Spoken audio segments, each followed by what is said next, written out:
فيه على مؤسسة التعليم. ما هو ده بقى الفساد اللي بيلاحق الرؤساء ويتسرطن داخل النظم. فساد ولا تأثير على التعليم؟ لأنه دايما يقال إنه من الوزارات اللي يبثوا فيها أفكارهم. يعني هم يظنون ذلك، إنما كان حزب الوطني أشطر، كان حزب مصر أشطر، كان أي حزب الاتحاد الاشتراكي أو الحزب الاشتراكي كان أشطر. مفيش الكلام ده. مع التاريخ ومع الوقت بيحصل حاجة اسمها الترهل. لما بتحط شخص غير كفء في مكان وغير مؤهل، يعني حتى مؤهلاته العليا مش قوية، وتفضل مصر عليه، ما هو ده بيؤدي إلى ترهل المكان. زي بالظبط تشوفي بقى حضرتك حركة التغير في نقابة المحامين الآن في مواجهة فشل الإدارة اللي موجودة، سواء الأستاذ سامح أو الإخوان، أو فشل في الصيادلة، تغير حركة التصويت. ونفس الأمر هيمر ليه؟ ما أنت لما بتحط ناس لمجرد أنك بتحط أعمدة، الانتخابات الحرة تكشفك.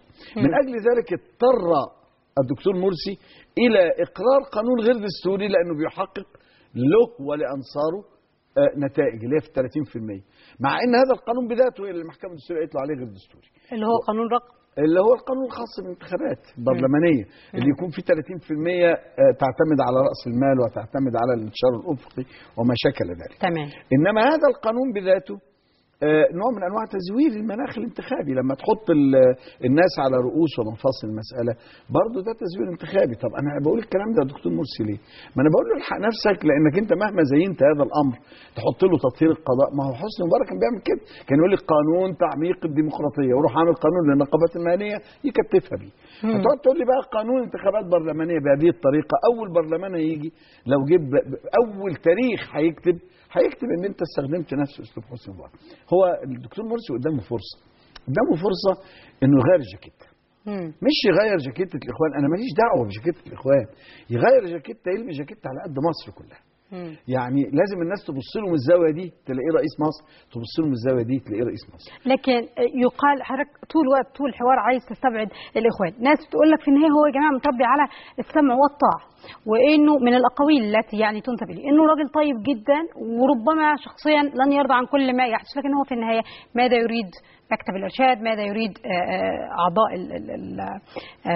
مكتب الشورى او غيرهم، هو ده اللي بيتنفذ، او ماذا يريد المهندس خيرت الشاطر الذي يقال انه الاكثر سطوه والاكثر قوه داخل الجماعه. كلها اقاويل، هل تؤمن بها ولا لا تؤمن باي تاثير للجماعه عليه؟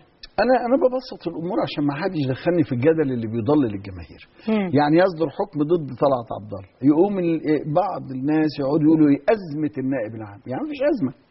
هي ايه ازمه النائب العام؟ انت بتوهمني بان في ازمه؟ لا، ده في حكم وفي رئيس جمهوريه وفي طلعت عبد الله ممتنعين عن تنفيذ حكم. مفيش ازمه. لكن انت عايز هو لما رئيس الجمهوريه يمتنع عن تنفيذ هو حر بقى، يعني هو حر. لا مفيش ازمه خالص. في امتناع زي بالظبط هشام قنديل ما امتنع عن تنفيذ حكم، القضاء اداله حبس، خلاص مفيش ازمه. هو هيستأنف وهينفذ القرار. ما دام في مصر القضاء موجود، هو يضطر ينفذ القرار. ايه بقى ان انا اقول ازمه؟ جمال عبد الرحيم صدر له حكم والرئاسه والشورى وكله امتنع عن تنفيذه، وقعدوا يتحايلوا ويلفوا ويدور. مفيش ازمه، في امتناع عن تنفيذ حكم. لازم نسمي الامور بمسمياتها، ما نعملش بقى ايه او ما ينطليش علينا هذه الحيل. فانا في مساله الدكتور مرسي ما بحبش افرع الامور، هم الاخوان اللي وراه ولا الهنود الحمر ولا لا لا لا. انا ليا دعوه بان هذا الرجل وقف وقال شرع الله وهطبق شرع الله بقى، مش الحدود وبس، شرع. ومش برضه الغاء الخمور بس، هو ما الغاهاش، ولا الغاء تراخيص القمار وهو ما الغاهاش. شرع الله ايضا ان تبروهم وتقسطوا اليهم، حق المسيحيين في محاكمه عادله لمن قام بقتلهم في الجنازه، حق المسلمين في محمد محمود، حق المسلمين في الاتحاديه، في كل مكان حق المقطم ايضا. ده شرع الله اللي هو العدل. قيموا الوزن بالقسط. لازم اعرف ان شرع الله في كل لفظ في القران، مش في اللي انا عايز اصدره للناس على انه شرع الله. وبعدين نيجي بعد كده لتعيين له القربة. يعني من يسد هذا الامر لغير اهله فليتبوأ مقعده من النار فقد خان الله ورسوله. كل دي احاديث الرسول ثابته. اذا عندي قضيه اسمها المسؤول مين؟ المسؤول عندي الدكتور مرسي فقط، ومجلس الوزراء فقط، اللي هو هيبتدي مجلس الوزراء هيبتدي يكشف عن بعض نقاط الفساد تدريجيا. استاذن حضرتك، معنا اتصال من المستشار عادل حسين يريد فقط الرد على ما قلت به في بدايه الحلقه، وبرحب بحضرتك سياده المستشار.